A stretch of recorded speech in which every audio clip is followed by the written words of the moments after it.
මම දැන් ඉන්නේ ලිතුවේනියාවේ මැරියන් වල. මේක නගරයක්ම නෙමෙයි. මේක ටිකක් ලංකාව ඇටියට වගේ නම් ගමක්.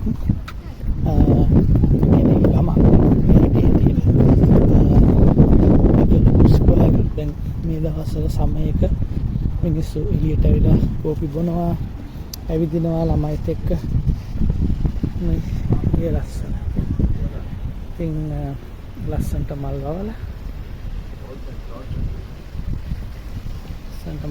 හැමතැන.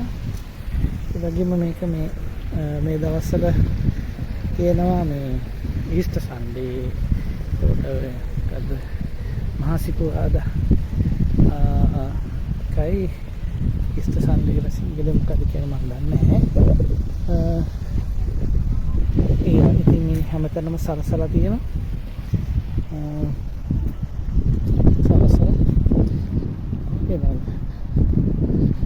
මේ අය ගොඩක් බයිසිකල් පදිනවා.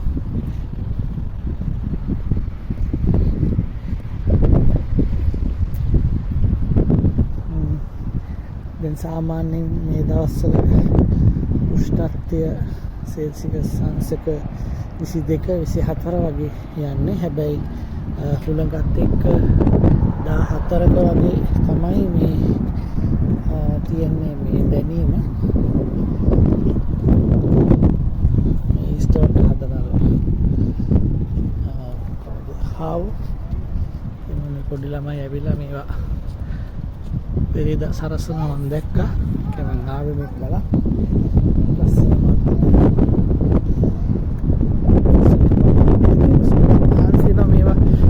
ලස්සනට තියාගන්න. ඒ වගේම මේ රටේ මිනිස්සුත් ඒවා හරියට පරිස්සම් කරනවා.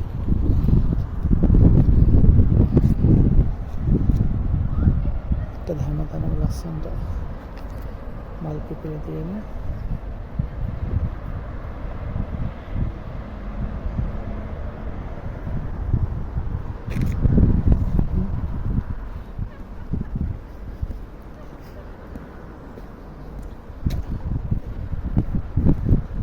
කැලෑ මලුත් පිපෙනවා මේ ගොඩක් තැන්වල. හැබැයි මේවා නම් මේගොල්ලෝ වගා කරලා හරි සුවඳයි. දැන් මෙතන ඉන්නකොට මේ මල්වල සුවඳ ඒහොලගත් එක්ක හරිම සුවඳයි මේ මල්. කොළොන්කින් ලස්සනට නගර අලංකරණය ලස්සනට කරලා තියෙනවා.